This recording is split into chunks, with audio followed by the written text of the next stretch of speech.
And I said, let Trumpamania run wild, brother. You know, my first thought watching that live was, there's no way you're going to beat Donald Trump. I totally agree. Like, if he has now captured this cultural moment beyond politics after that assassination attempt at Butler, that you've got Hulk Hogan, the childhood hero of millions of Americans, there on the stage ripping his shirt off.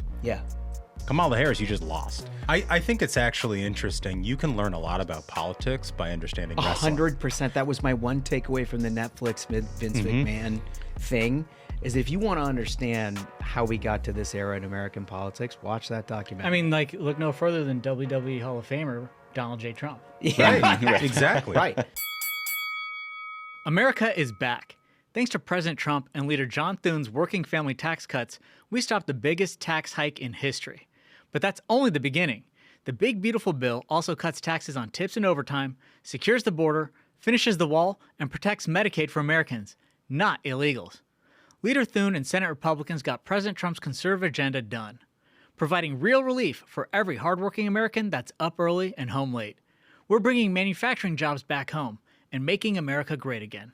Tell Leader John Thune and Senate Republicans thank you for delivering President Trump's agenda. Learn more at onenationamerica.org.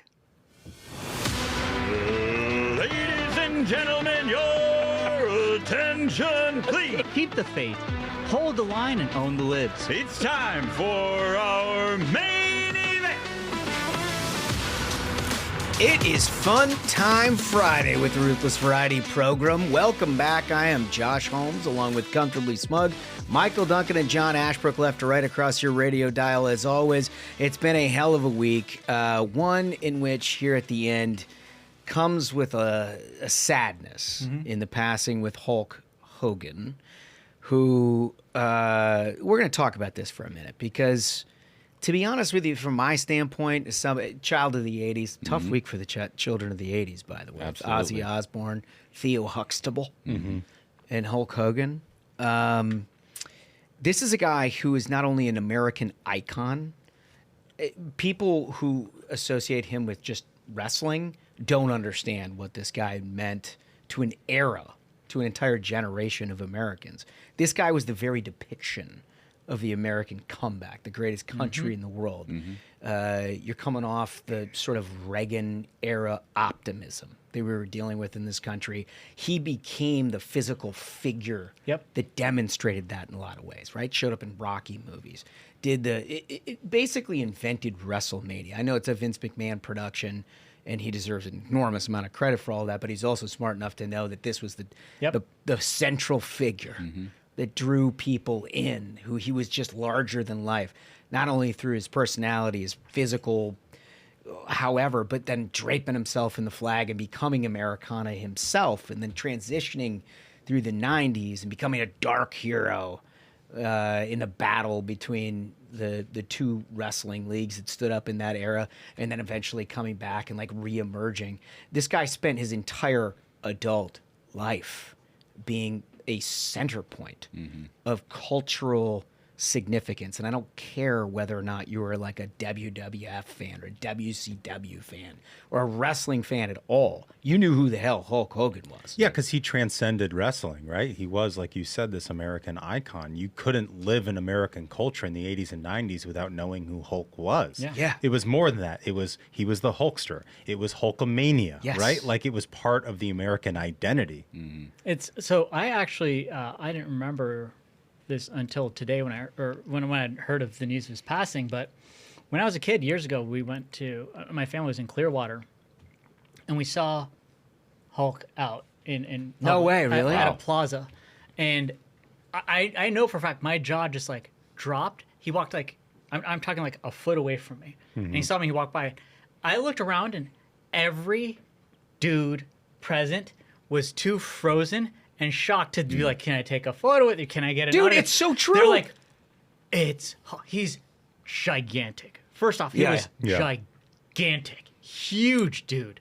Coolest guy. I mean, You the don't get aura, the stage name Hulk without being huge. The aura this guy had was like a real life superhero. And I looked, and every single dude was frozen in their tracks, just like, he's real. It's like he's real. Yeah. You know? No, I mean, you think about it, in terms of people of a certain generation, there are only a handful of people you can run into on the street and not, A, immediately know who they are, but B, just be like, I don't know what to do here. Yep. Right? Donnie JT is probably one of them. Yep. Hulk Hogan was another. Michael Jordan would be another one. But there's not a long list of people that if you see in the wild, Freeze up. you're like, holy cats. Yeah. But that's it. It's like, wow, he's real. Imagine my good fortune. Yeah. I saw him one time wrestle, and this is Wait, in person? In person. No, I didn't know that. Dayton's Hera Arena. Hell yeah. And this was a WCW Monday Nitro, and he Oh, was, of nice. course, a part of the NWO at the time. Yes. And he came out, and the crowd just went absolutely nuts. And you know, every one of these wrestlers in their own way is a showman, but that guy absolutely stopped everything, and people just loved him. Well, it became something else, right? He became something else. It was culturally endemic to an era that when you're talking about like Make America Great Again and things like that, it's the same sort of nostalgia that he perfectly embodied, which is like this inherent optimism. Yep. Right? Yep. American heroism. It just embodied something that, you know, I don't know if women feel the same way as we do as men when we grew up with all of this stuff. And you mentioned like growing up with the stuffies. No, wrestle buddies. Yeah. Wrestle buddies. You would have it was almost like a pillow, right? But it was basically formed as like a little mini Hulk Hogan. I remember him. And so as a kid, like you'd have that Hulk Hogan or like the Ultimate Warrior wrestle buddy, and you'd like suplex the thing in your bed at night. Yeah. You know? Yeah. And like I was never, I mean, you were a wrestler. I was never like into wrestling in any regard, but I adored the pageantry. Yeah. Loved it. And it became more and more and more. And like, I don't think I ever really recognized it because I was kind of like a baseball, football guy. I like basketball. I mean, I liked all sports. But I think looking back, I didn't even recognize how much of a part of that era wrestling was, if only for one guy, that you just followed it culturally. And I remember getting into college. Remember, I don't even remember what the system was. Maybe it was like a Nintendo, like an Xbox, first iteration of an Xbox or something. They would come out with those wrestling games. Hell yeah. And my buddies, we'd all sit around throwing huge hosses. Yes. You know, maybe have like a lot to drink and then just spend hours picking our wrestlers. Was it on 64th, like WCW? Yeah, that's it. NWO? Yeah, that was it. Classic. It was a classic, right? But we all just sort of rallied around it. And then every once in a while, you'd like, you know, you'd try to make a play for the Hogan character, and everybody would be like, "Oh, you Come can't, on, dude. You can't be." It's like Hulk." picking Odd Job in Goldeneye. Totally. Yeah, right. It's like you can't Way have too him. good. Yeah, but it was like observed within a certain generation of people that I grew up with, where this is the icon. Yeah. This is the guy, and he just was so much more than wrestling. It was like a commentary on our entire generation. He was, and he broke outside of the ring. Remember, he was in Rocky III, and he was the guy who held the Italians accountable. Yep. He was the guy who body slammed Rocky Balboa, Thunder Lips. And that was a great moment. You know, he was breaking out. He was a huge, huge iconic figure. I don't know if you guys have seen, I know you watched it, Josh, but I don't know if you guys have seen the Vince McMahon documentary on Netflix. Yeah. You get so much information about what these guys were doing behind the scenes. These guys, it fundamentally, pro wrestling is about storytelling. It's about very, very good storytelling, and it started in the early days, and Vince McMahon is a fucking genius. The guy really was, and you were talking about the Reagan era when America was coming back, and he set up these fights between Hulk Hogan and the Iron Sheik. Yes. And then you remember in the 90s when Sergeant Slaughter turned on America, and he was throwing him with the Iraqis. Yep. And then Hulk Hogan took care of him. Remember, you know, Andre the Giant? We were talking about this earlier. I think it's actually interesting. You can learn a lot about politics by understanding wrestling. 100%. That was my one takeaway from the Netflix Vince McMahon thing, is if you want to understand how we got to this era in American politics, watch that documentary. I mean, like, look no further than WWE Hall of Famer Donald J. Trump. Right. Exactly. Right. I mean, he was in on it from the beginning. Well, his appearances on wrestling are like best ratings in the history. Well, he of instinctively wrestling. understood what they were trying to do. Exactly. And I know? mean, like, there is definitely a lot of similarities between wrestling and politics because like wrestling, politics is about storytelling, and also there is a considerable amount in politics of kayfabe. Yeah. Of people playing a role, right? Yeah.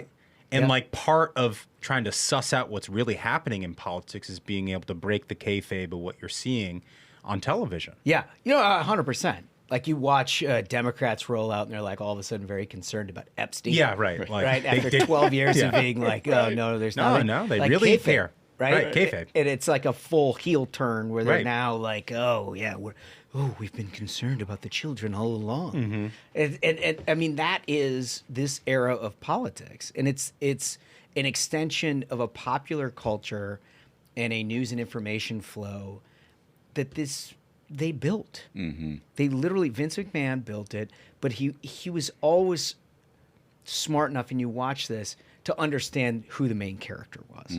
It was always Hulk Hogan.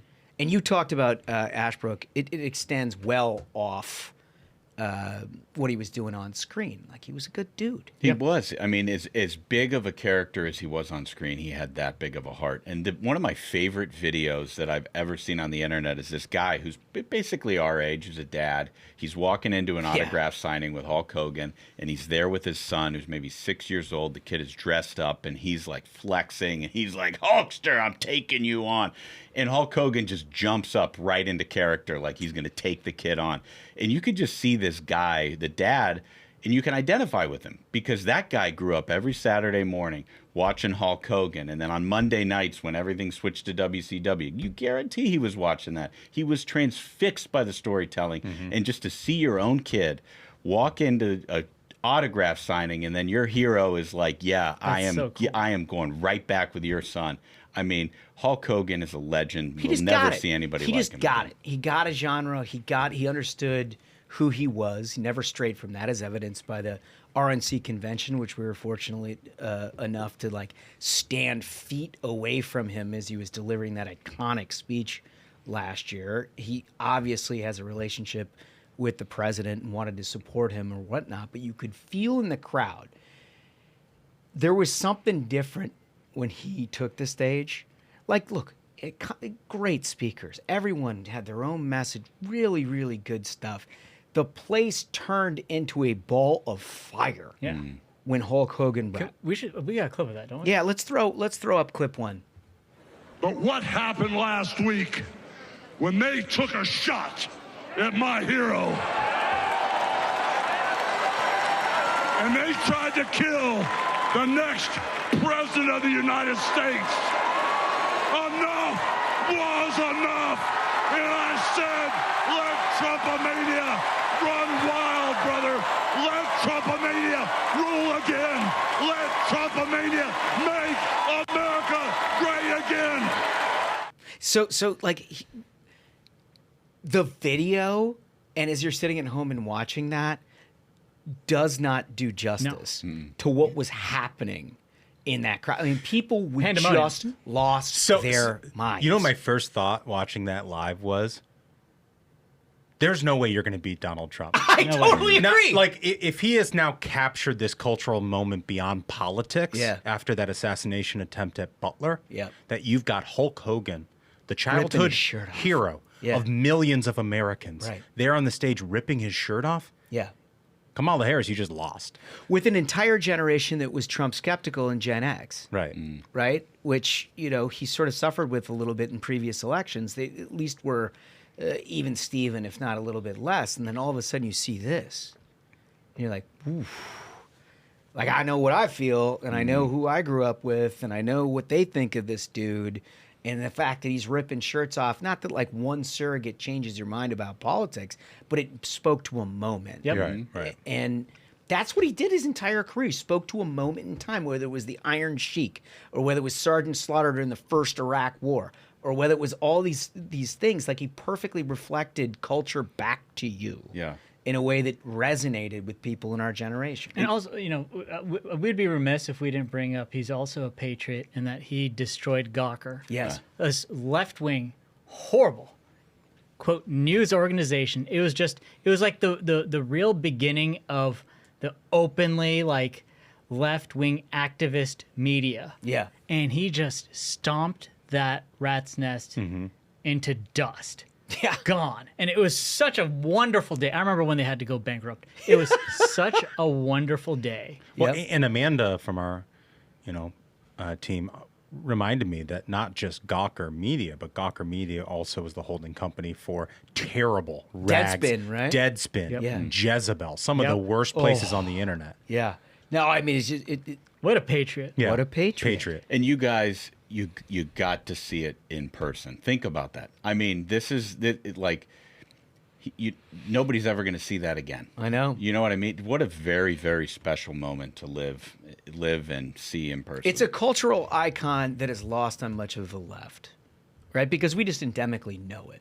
But people who are trying to apologize for America, people who are trying to like disassociate themselves with American culture and the greatness that is this country, like they go out of their way to try to ignore all of that, right? And downplay what the significance that we just talked about of that convention speech. But it lives within us. And it's very few times does somebody embody that moment. Mm-hmm. And this is a guy who did. R.I.P. Hulk Hogan. Mm. Well done, pal. Thanks for everything. Let's take a quick break, and we've got a bunch of stuff in the lightning round that we just want to puzzle. It's Fun Time Friday. Yeah. So let's have some yucks. Yeah. We'll have some yucks. All right, right after this. Only 58% of Americans today say they're proud to be American. The lowest number ever recorded. That's not just sad, it is very dangerous, because if we forget what makes America special, we risk losing it. That's why Americans for Prosperity is launching the One Small Step campaign, a bold nationwide initiative to reconnect Americans with our founding principles that sparked unparalleled innovation and prosperity. It's not just a celebration, it's a call to action. Through the 250,000 Steps for Freedom Challenge, AFP is partnering with the grassroots in all 50 states to take meaningful steps that defend freedom and advance opportunity. Call your representative, attend a local event, knock on a door, talk to your neighbors. Every single step counts, and every step moves us closer to a more perfect union. Go to takeonesmallstep.com to learn more, then join the challenge at afpvolunteer.com. Okay, so we just talked an awful lot about Hulk Hogan, what he means to us, what he means to American culture. Listen, I think a good question of the day revolves around Hulk. We got to honor him here this week. This guy's a big deal. And the question is, what is the most iconic Hulk Hogan moment to you?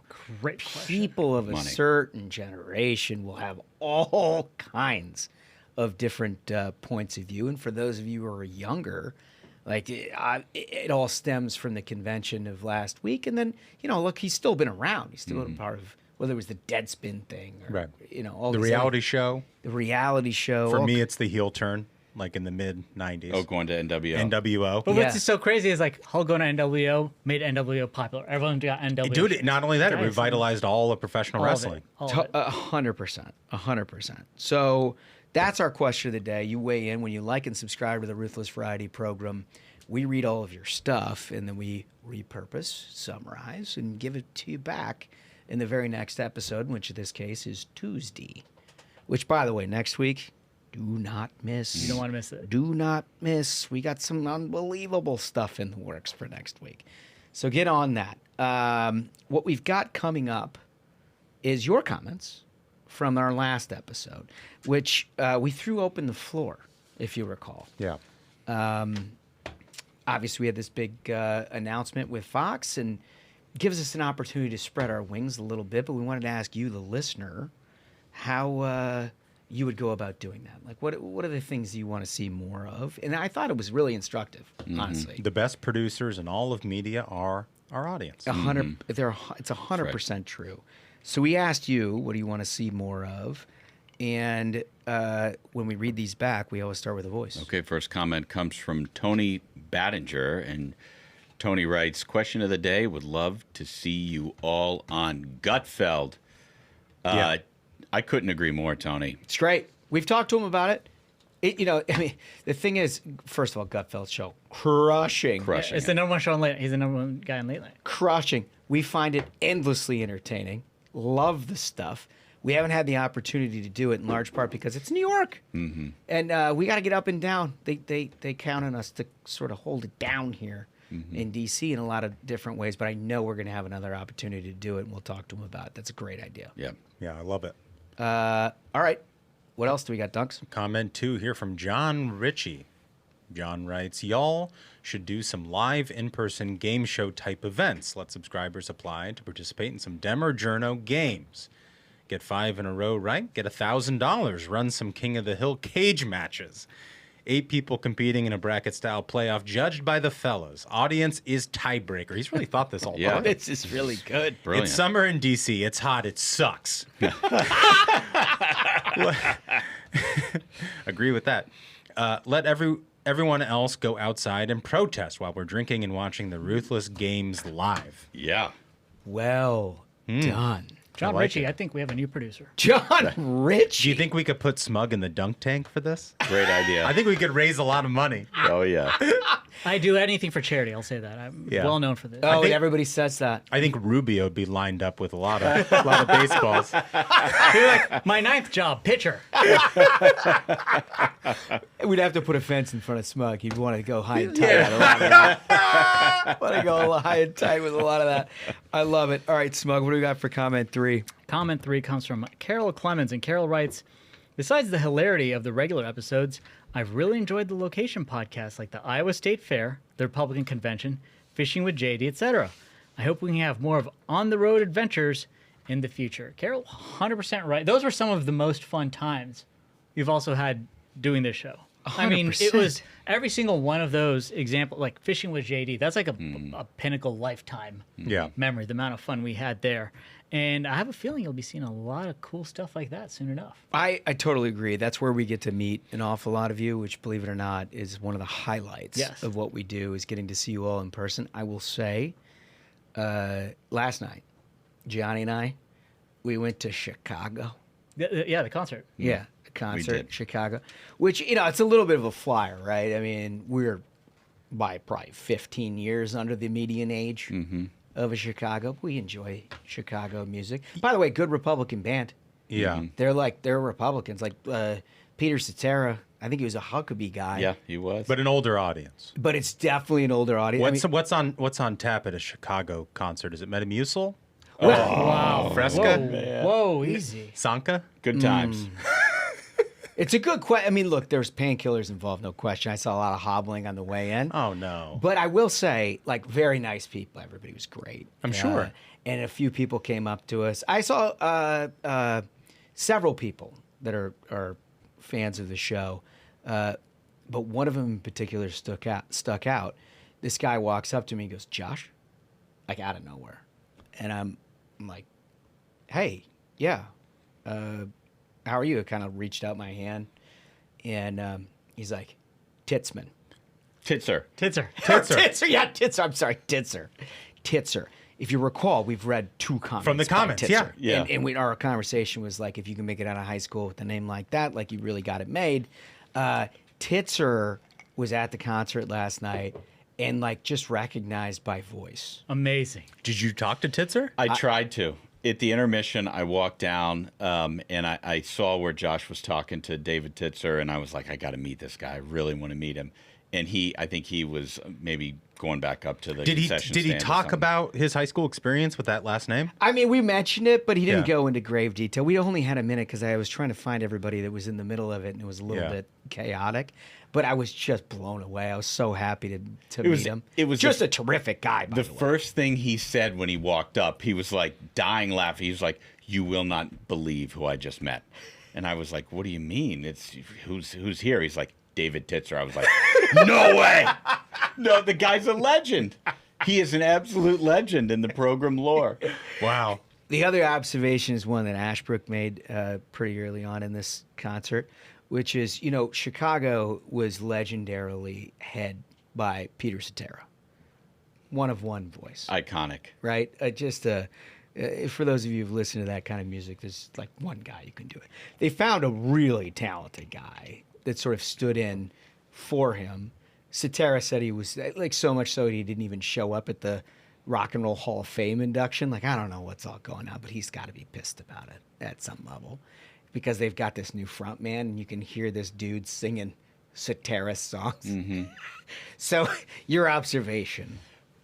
I just think that if you are Peter Cetera and you are an artist and you have just made these songs iconic because of the sound of your voice, when you hear another guy sing it, no matter how good his voice might be, you're offended at the way that he has ruined your art. Because this guy Cetera, like anybody who's familiar with Chicago songs, you know his voice in your ear. You can just hear it. And I just couldn't help but think of the old man, you know, like somebody coming to you. Oh, this is a goof on me. Somebody coming to you and saying, hey, here's my idea for how I'm going to structure this digital campaign. And you're just like, an offense to my art. Very offensive to my artwork. It's like somebody printing off a Da Vinci on a dot matrix printer and saying, yeah, this does it. Yeah. Well, I think the best analogy was it's like watching your wife's new husband raise your kids. My God. That'd be rough. That's exactly You right. know? Right. You know? Somebody giving you advice on the Sistine Chapel. Yeah. Right. And we You know? kept picturing how angry he must be about it. And it got funnier and funnier as we were going through and watching this guy who's admirable effort. Mm-hmm. Very, very close to the real McCoy. Not quite. And the showmanship of a Peter Cetera. Mm-hmm. It simply can't be rivaled. And so we had this like bit going. Well, we got hushed by people around us because we were laughing so hard about it. But like the idea that, you know, I'm sorry, you know, and then all of a sudden that song comes on and this guy's singing it. I guarantee if Cetera had a window into that, I'd be like, oh, you motherfucker. 100%. It's like looking at the Instagram pictures of some other guy raising your children. My God. You know, as offensive as it gets. And I would Happy birthday to your 8-year-old. Look what I'm doing to raise them. Could I say something about going to concerts where the median age of the audience is like, let's say 50 plus, is the best treat. Oh, it's great. I've been to, countless live shows. Especially like when I was in college, I was at like a live show weekly. Yeah. I mean, you name the outfit, I've seen them live. The best concert I've been to, most likely the best. I saw Fleetwood Mac at Madison Square Garden. Oh, right? yeah. This was the last tour they did before they all decided they actually genuinely finally hate each other so much they never will speak again and just sue each other. And it was the last time they were all together, all the living members. That was the first concert I ever went to. Was the Fleetwood Mac. The Madison Square. When they got back together. Yeah. And no way, that was the first one With my kids, or I'm sorry, with my parents. Gotcha. Yeah, this is like when I was 8 years old, 9 years old. This series was, I want to say it was like 5-6 years ago. It was the last tour that they did. Oh, I'm talking about together. the first tour where they got all back together when Stevie Nicks sort of buried the hatchet. This was the final one. It was after this that they all really started just being like, I hate you, I'm suing you, and then they started dying. Oh. But that concert was so wonderful because when the audience is that age, number one and most importantly, there's a seat for everyone. No riffraff whatsoever, by the way. Yeah, I mean, no one is That's standing. That's what you're talking about, right? So that bothers me. First off, is like I want to sit and I want to enjoy the show. I don't want to stand. I don't want to stand. I don't That's want. the most boomer take I'm you've ever done had with in your that. life. I've gotten over that point in my life where it's cool to like I'm gonna stand for 4 straight hours. Like the right? next step in what you're talking about is just having a cap. Here's the thing: is the drinks. So the drinks were served in real glass. Yeah. I'm having bourbons neat in real glass because they know no one here is going to be like throwing glasses and starting any trouble. Everyone here is trying to sit down, enjoy Fleetwood Mac. How did this have a segment nice become drink. this? No, just because you knew you could draw this kind of thing. But it's true. It's so true. And I love concerts like that. You know, there's no riffraff. You get to have a nice seat. You get to enjoy the music, and you're surrounded by people who know how to be civilized. It's also the clock is ticking on talent like that too. You know, these Chicago guys are not going to be around forever.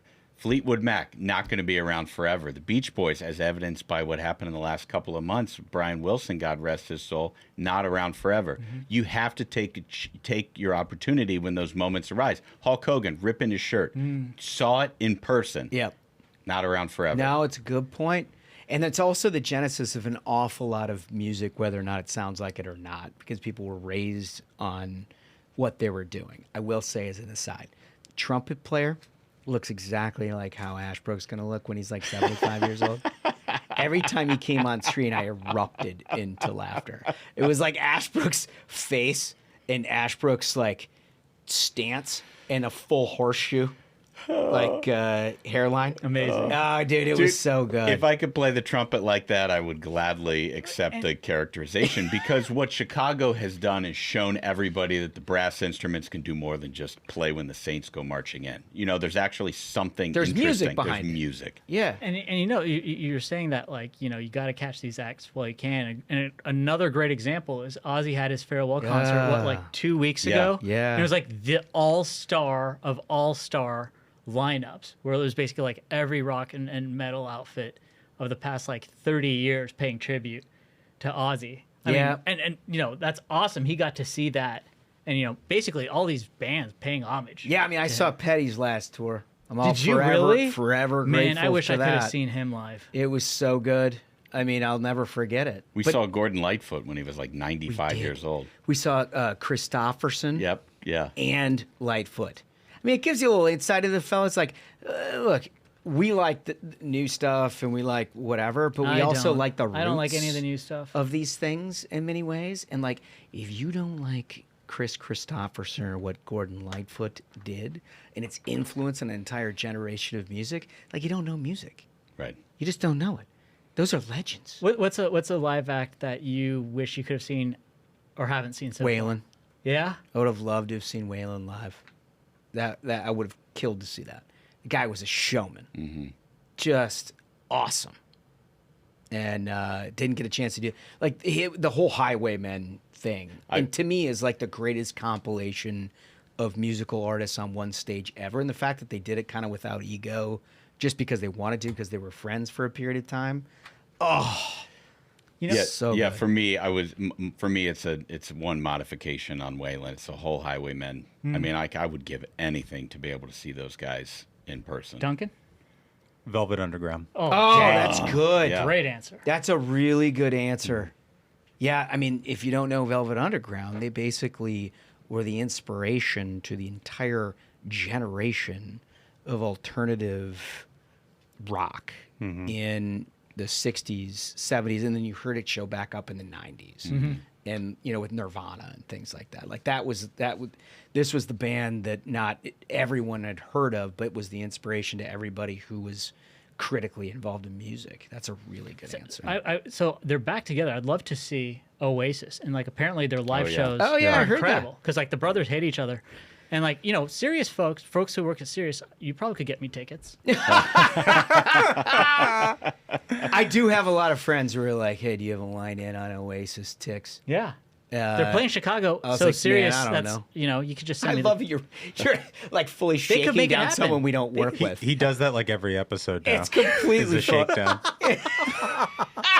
just think dreams coming true is great for everybody. You know? Oh, I love it. Well, one thing that we wanted to do for you, we mentioned in the last episode, and there are thousands of you who signed up for this. We wanted to send a little something to our listeners after this deal to thank you for everything that you've done for us in helping to spread the word about Ruthless, and it was a bumper sticker. And if you go to store.ruthlesspodcast.com, you sign up for it. We're going to send you one of these bad boys free of charge, just as a thank you. We understand it's a small gesture, but a gesture nonetheless. We want to make acknowledgement of that.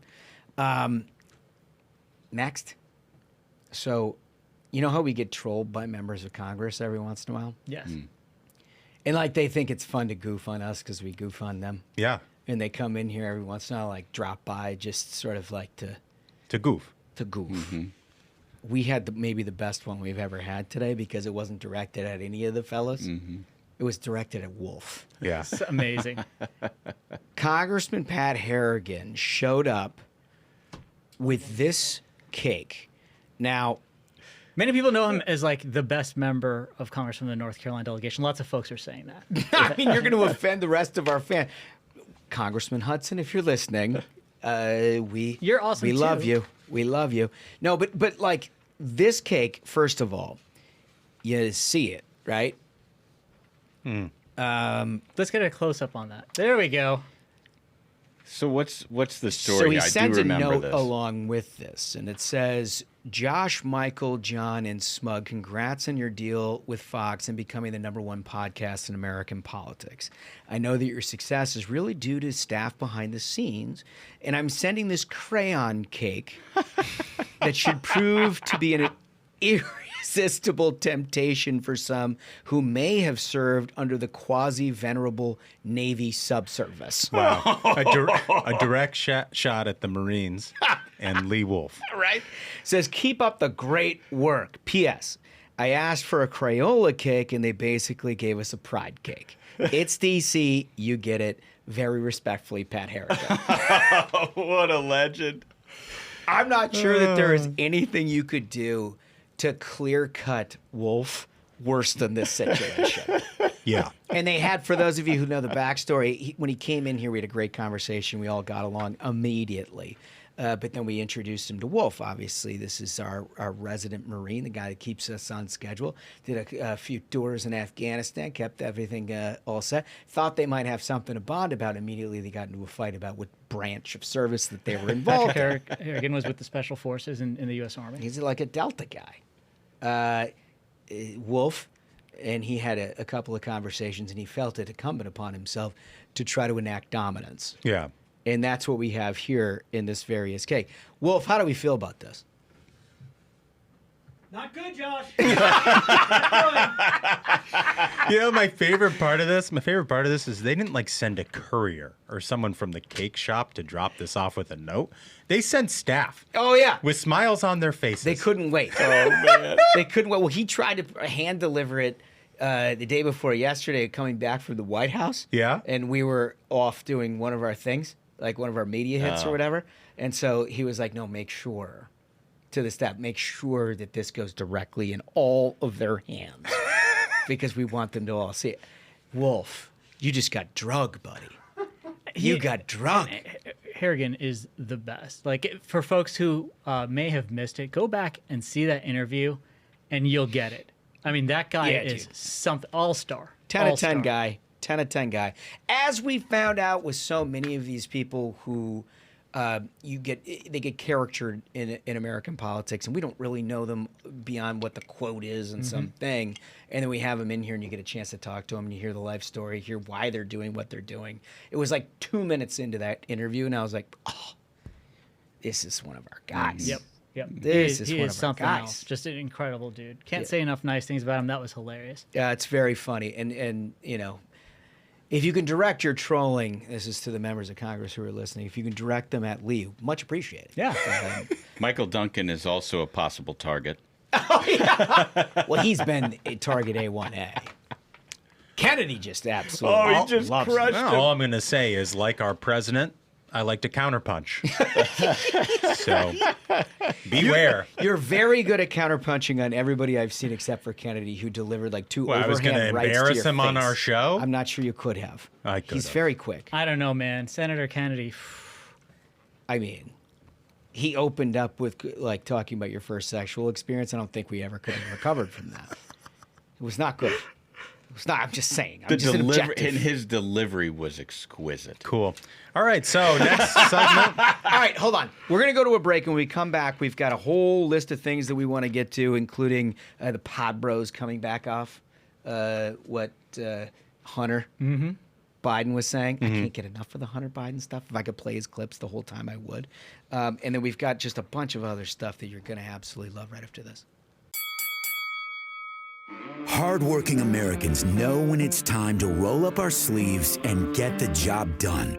Now is the time to unleash our nation's energy to create jobs, secure our future, and make life better, more affordable, and full of opportunity for all Americans. That's the power of America's oil and natural gas. Learn more at lightsonenergy.org. Paid for by the American Petroleum Institute. Okay, so you know we were all over the Hunter Biden interview with whatever that Channel 5. Edward R. Murrow routine that guy was doing with him, and like we can't get enough of it. I mean, I could watch it just over and over and over again. He's, by the way, the most effective Democratic spokesperson. I don't care what anybody says. It's the truth. Like, endorsement of crack aside, I feel like he's certainly more clear than most Democrats. He was pretty clear on the crack as well. Oh no, he's very clear. I just say I don't feel like that fits within the 50s. I don't know. We'll see. Anyway, one of the victims, because he was burning every bridge in the Democratic establishment, taking everybody down to the knees, which is just, I mean, love it. Need it. Was the Pod Bros. And of course, the Pod Bros rose to prominence because they were kind of the first people out of the Obama. Right. They were like assistants to the president. Right. Pod Save America. Four white guys taking credit for the first black president. Yeah, that's right. That's basically what. And Hunter said he said these FFF junior writers for Obama FFF. They're millionaires from Beverly Hills, and they FFF think they know what they're talking about. Yeah, they've been dining out on Obama's name. Yeah, dining out is what he said. So good. He's not wrong. I mean, Funny. Might be a little hypocritical. There were some things. Oh, yeah. You think just a touch. But that's what makes it so delicious. Anyway, it did not escape the Pod Bros' attention. No. So they felt the need to respond to all of this. Can we play clip 3? But mostly it is 3 hours of Hunter playing the victim, and he like rages at us, and he rages at Axelrod and Clooney. But the problem was the voters. I know. And they never That's all I addressed wanted that. to say. The voters thought Joe Biden was too old. And when it comes to the attacks on Hunter himself, like, okay, what if we just stipulate for the hypothetical, like, yes, okay, all your business dealings were above board and legal. All your paintings were purchased by art lovers who loved the product and didn't know your name. Trump is worse. You were on the board of Burisma because of who your dad is. And that is what people hate about Washington. And it was part of the problem. Whoa. I thought, boy, those were a bunch of issues that were discussed at long length during that period in time. Yeah, and we were told, hey, stop talking about that. That's Nothing to see here. Why would you bring that up? And now they're like, hold on, guys. Yeah. He was on the board of Burisma. This may shock you because the like media sources that you probably listen to have never talked about this. They're like, the problem was the voters. Smug, you might recall, all of that has the hallmarks of Russian disinformation from a bogus laptop. Yeah. That's exactly right. Very good point. Very true. We listen closely to what the Pod Bros have to say, and they've told us reliably none of that was an issue in the campaign. Yeah, they have more. Clip 4. Look at what's happening in this country right now. Like, I know you're angry personally, but you're not the fucking victim here. We're all living with what happened in this election. And you got a pardon.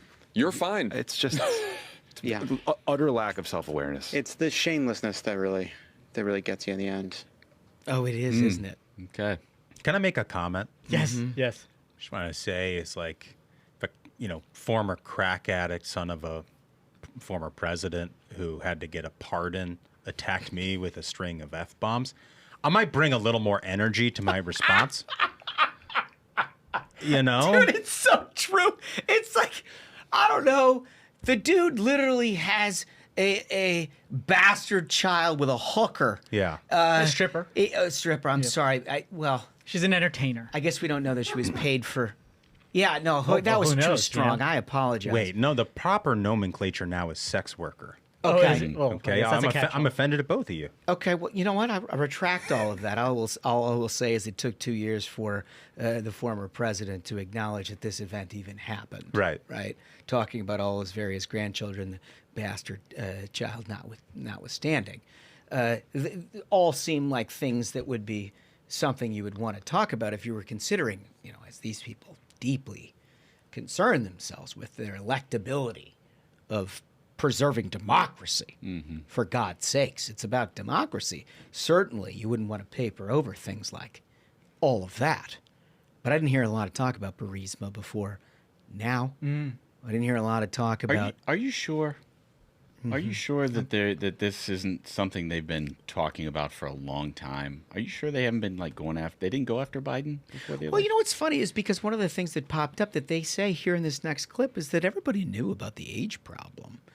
Everybody, including the New York Times. Clip 5, please.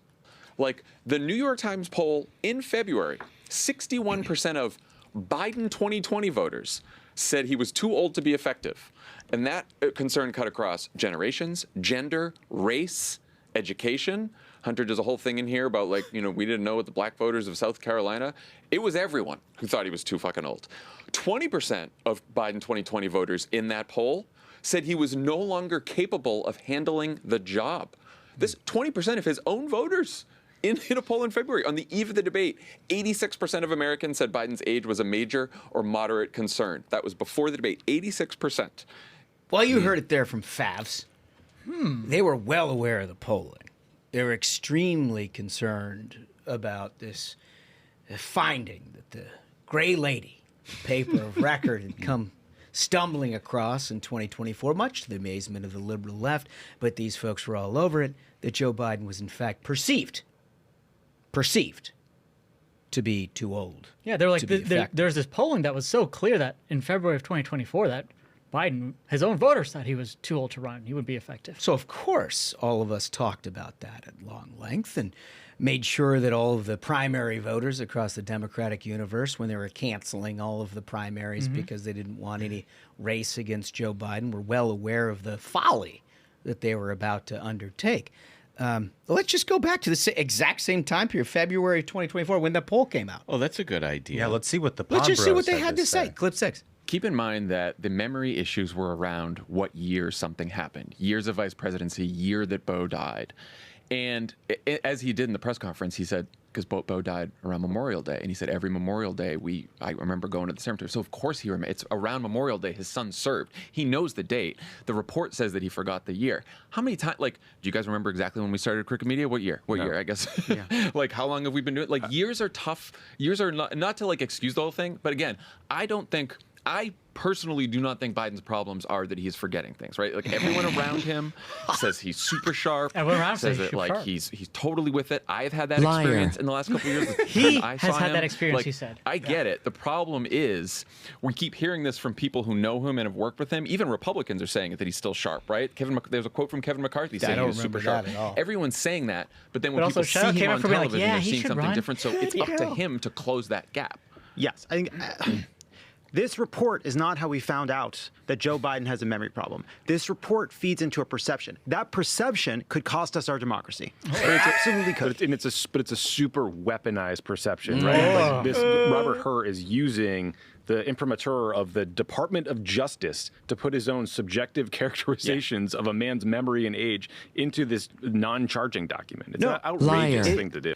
Yeah, it's an outrageous thing to do. It was a weaponized characterization. So, of course, what they were talking about is the report that was issued by Robert Hur when he decided not to prosecute Joe Biden because he rightly found that the old man didn't know what the hell he was talking about. And you can't charge somebody with a crime if there's not an intent, and the intent couldn't be found or at least prosecuted upon because he had no frickin' idea what he was doing. He didn't remember key dates in his life. He didn't remember what he was doing or how he was doing it. We've all found all of this out, right? And they just savaged the hell out of Robert Hur, try to destroy the guy's reputation. But this critical poll that the New York Times found was at the same exact time when they're talking about how my experience with President Biden is he's quite sharp.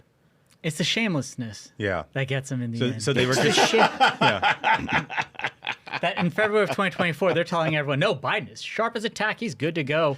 And then a year later, after Hunter Biden rolls up and owns them all publicly, they're like, oh, no, we were warning everybody. Hunter just likes to trade on his association with an elected official to make money. Don't look at me in my house in Beverly Hills that I got off of telling everyone I'm Obama's dude. Which I don't know if it's true or not, but they clearly had some behind-the-scenes effort in with the Clooney 100%, thing and all that. It's extremely clear. I've talked to so many people.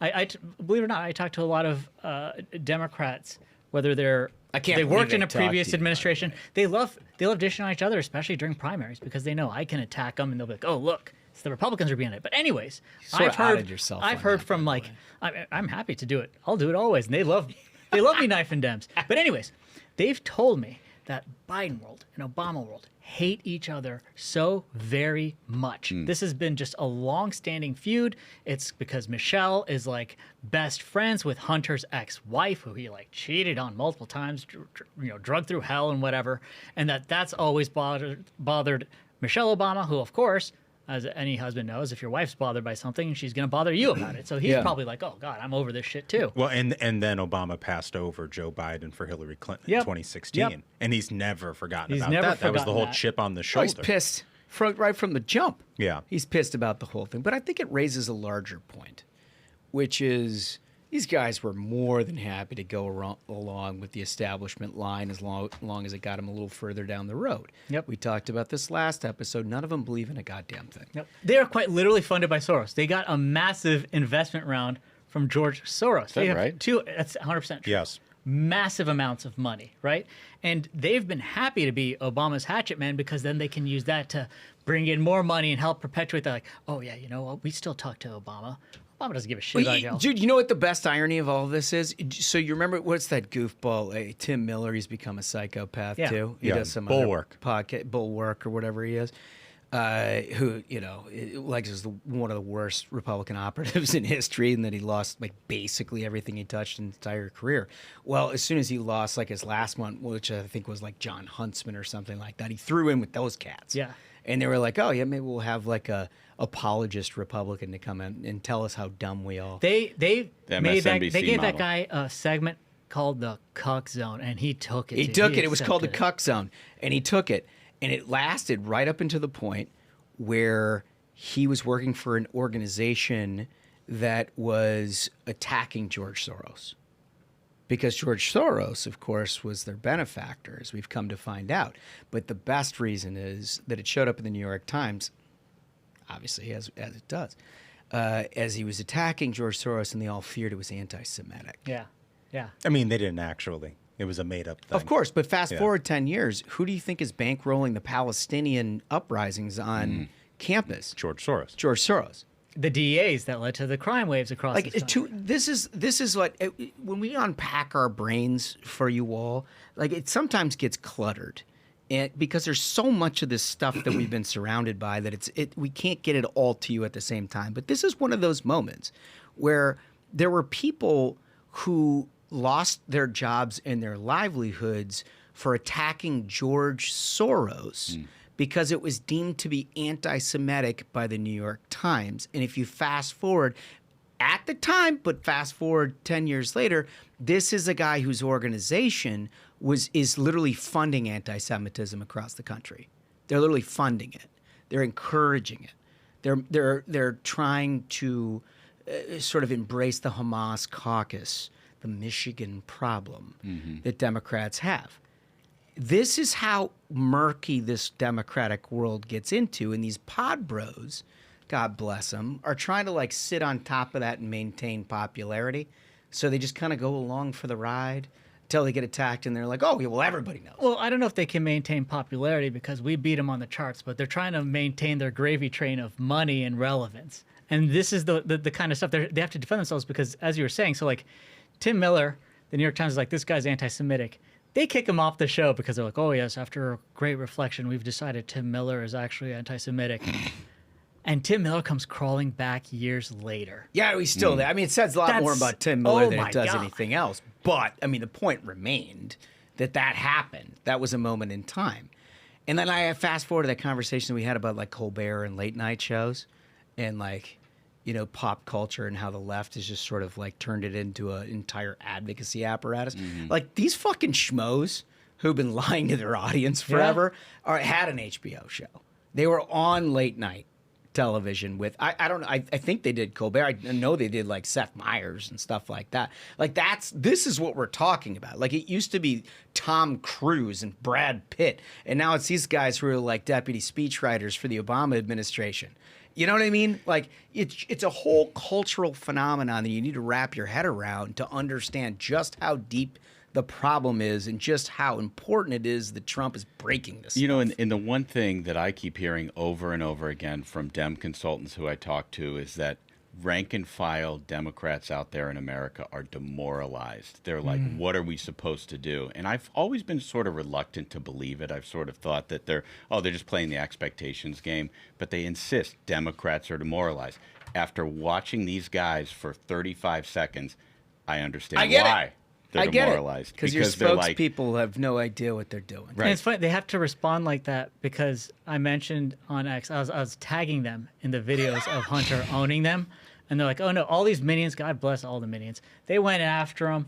Tommy blocked me because he's a coward too, and like they were in such a tough spot. His family follows you though, I think. Well, here's the funny thing. So when you see that like clip of them trying to respond at the end, they're like, "We proudly have our employees as union members of like Communication Workers of America." They had to accept the union terms because the main guy, John Favreau, had his house featured in Architectural Digest of this like palace that he's bought off of Obama's name, right? And then the employees were like, "What the hell? Oh, this guy got this palace." Hey, and so, buddy, like, what gonna can need they do? some collective bargaining That's here. it. That happens so quick. These clowns. It's so funny to me. So anyway, we look forward to the continued interaction with the Pod Bros. I think they've got more to say, and so do we. But we have a few other things we got to get to. Slotkin, Oh man. the new senator from Michigan. Yeah. This lady. So, like, you know, she kind of fancies herself as a Midwestern gal, understands, like, the dude component that many of the Democrats, and she's talked about it before, they just don't understand Midwestern men. Right. Let's see how well she understands it. Clip 7, please. For God's sakes, people, the Detroit Lions are going to win the national championship and the Super Bowl, and they were in the toilet for years. Dude, I was laughing so hard when I saw this. I mean, she's just the latest in a long line of Democrats trying to act like they know anything about sports. Remember Tim Walz? Oh, yeah. Yeah. The pick six. Doing the pick six. Yeah. Yeah. The national championship. The national Are you championship. gonna play Michigan Yeah. for that? Yeah. For Penn State? Doesn't have much of a clue how that works, does Yeah. it? A good little window into the minds of Democrats. Time 100. So the Time magazine, which, by the way, isn't a magazine anymore, I don't think. No, Do they still print something? No, the last time I was at Jiffy Lube, I didn't see it on the table. It's sort of. That's I pretty think good. it's sort of a zombie publication that I think so, basically too. just aggregates stuff and makes lists. A Just little a bit click like farm. a Newsweek. Yeah, kind of. So Sad. anyway, they put together. This was absolutely hilarious. The only reason we're bringing this up is because like thousands of minions tagged us in this thing for us to goof on, and so we decided we needed to cover it at some level. So Time Magazine put together 100 most influential podcasts, but it was also like it was more than that. It was like of all time, Of all time. and then said like that changed the genre. This is the creme de la creme. Right. So, like a podcast you would imagine, like Joe Rogan, who's been #1 for about 5 years, would have something to do with. No. Ruthless Variety Program, who has been #1 in news and politics, surely that would be Manchin. No. No. Megyn Kelly? No. Nope. Shout out Megyn Kelly. Yeah. We did her show yesterday. Yeah, we did do her show yesterday, awesome. but she didn't make the time list, Amazing. unfortunately. What did? Let's put up graphic 2. Okay, so What is everything is alive? Ashbrook and I had a lot of fun with this because we were looking through this whole list and we were just trying to make sense of it. We were trying to understand the author's intent and like what is their info flow on a daily basis that makes them pick this 100 podcast. Because most, I list. would say, like 92 or 93 out of the 100, I'd never heard of before. I'd only really listened to 2 or 3. I saw true crime. Couple. I saw some true crime ones. I saw Dan Carlin's Hardcore History on the list, which is a great pod. Revolutions, which is done by the other Mike Duncan. Yep. It's fantastic. The Russian Revolution series he does is fantastic. So there were some good picks on there. But then there were some real stinkers. But like when you're talking about good picks, you're talking about like 6 out of 100. Right.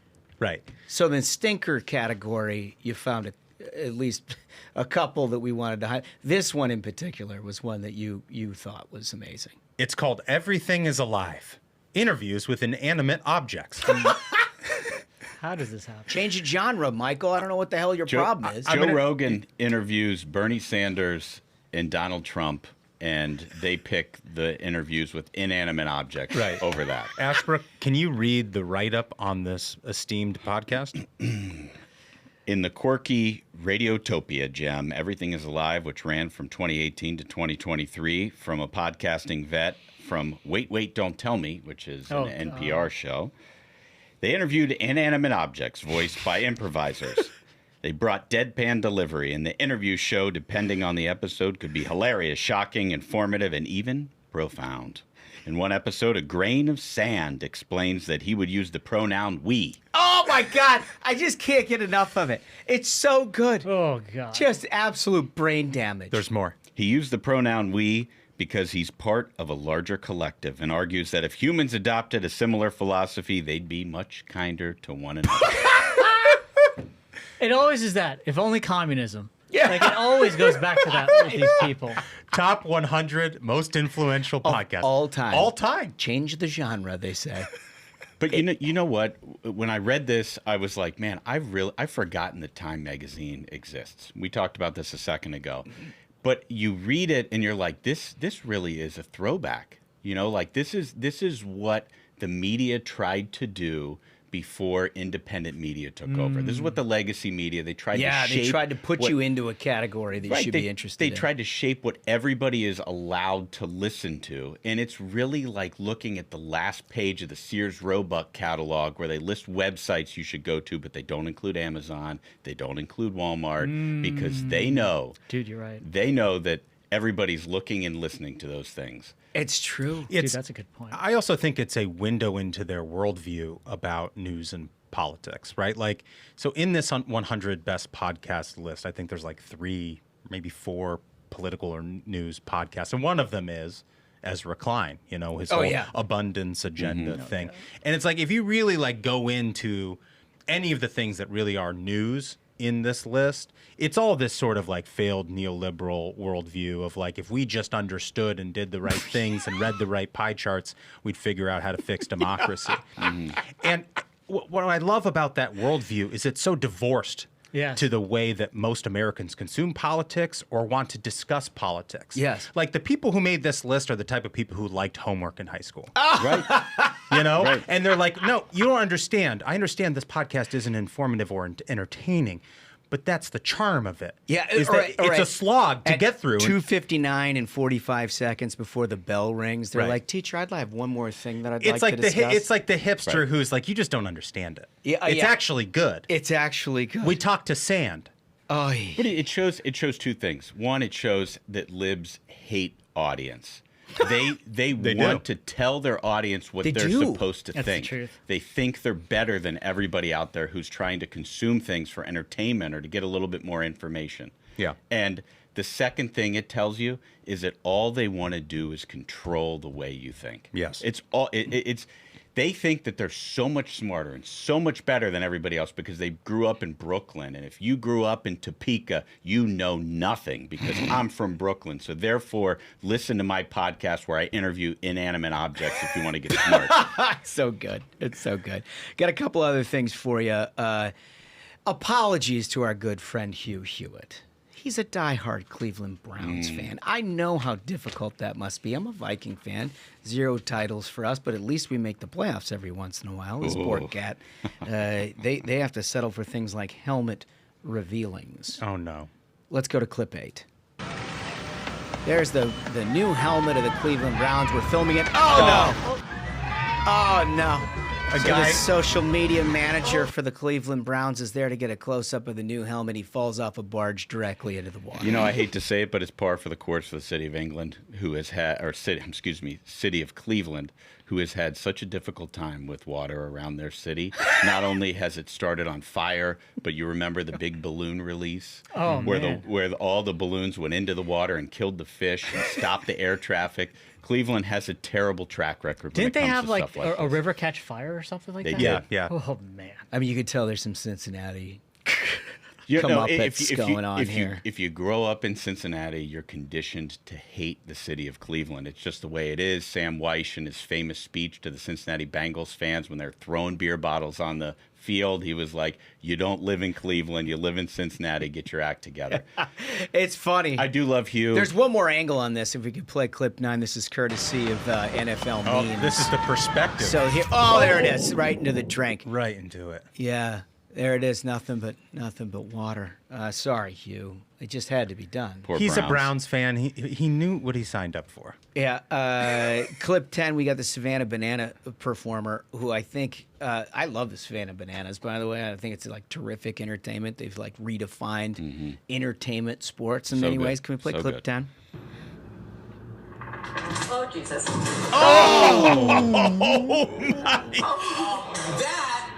That what you just saw there is a brand new twist on America's favorite pastime.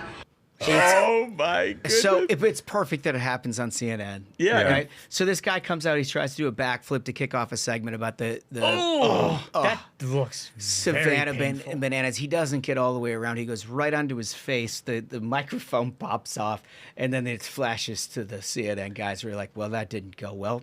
Kind of goes in concert with everything else we do here. You know what He's lucky he's got his teeth after that. You know what I'm willing to consider? The Savannah Bananas are such great showmen, and they understand media spread so much that I'm willing to believe that guy did it on purpose so that people would see the clip. I feel like that could That's be some true. sacrifice. What a tough transition, though. I got to say that co-host there just kind of went on soldiering. Kate Baldwin was there with her hands over her face, just looking at him. John Berman did his very best to try to recover the segment. Oh, man. All right, so this is one that I particularly put in here because I think it goes to like the heart of what we talk about here on this show, which are there some of us who listen to shows like this, who surround ourselves with normal people who are well-adjusted, patriotic Americans. And we view kind of the world the same way. We don't always view it through a partisan lens one way or another. We just understand and appreciate our country, want it to be better, period. This gets convoluted in the entertainment industry where you've got a whole segment of reporters and everybody else who are trying to wedge things one way to get their partisan advantage or another. Coach John Harbaugh of the Baltimore Ravens does, in my view, one of the most masterful jobs that I've seen anyone do in anything, like politics, entertainment, sports, at taking a question and just absolutely making the questioner look like the dumbest person on the face of the planet without insulting him for 1 minute. Let's check out clip 10. Past Donald Trump has said, denigrating things about Baltimore, including no human being who won't live there. As a prominent representative of Baltimore. Boy, well, how you frame that question? I would frame the question like, you got a chance to go visit with the president, man. What was that experience like? It was amazing. It was awesome. And I promise you, I root for our president. I want our president to be successful, just like I want my quarterback to be successful, and I want my team to be successful.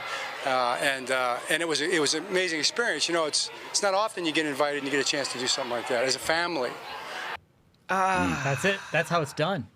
Dude, it's great. He goes on to talk about, how he's visited the White House on multiple occasions, how it's always important to root for your country, and that his brother and his family have also had that opportunity. And it just makes them look so small. Yep. Right. He said he was in with President Obama twice. It makes it look so small. Like you're asking me how to wedge myself on the first day of training camp when all the questions should be about the team, about the excitement of the NFL season, about how do you feel about things. And they're like, how do you feel as a representative of Baltimore going to see somebody who we all object to here in Baltimore? And he just lightheartedly reflects it back. You know what it is? It's leadership. How about a question about how the offensive line's looking? Yeah, no, don't care. Let's see if we can figure out how to wedge our politics into sports. It was such a class act, handled perfectly. Perfectly. Just, it's how you do it. Tons of respect to the Harbaugh family, by the way. Incredible family. They do things the right way. There's a reason they win everything all the time. And it's their father. Yeah, it stems from it. For sure. But the whole family, if you meet them, they're just absolutely incredible people. All right, so remember, our question of the day, what's the most iconic Hulk Hogan moment in your time? I want to hear what you guys have to say. We all have our opinions. We laid some of it out. Subscribe and like to our YouTube channel. We'll read them all and get them back to you on Tuesday. While you're there, check out some merch. Make sure you go to the store and sign up for your free bumper sticker if you haven't already. We've sent thousands of them out, but we really want to make sure that we get to you if you want one. All of that. With that, fellas, it's been a hell of a week. I think we did it. I think so. Absolute banger of an episode, gentlemen. Like Holmes said, remember, if you have not yet, like and subscribe to the YouTube. It's more fun in video. So, until next time, minions, keep the faith, hold the line, and own the libs. We'll see you on Tuesday. Stay ruthless.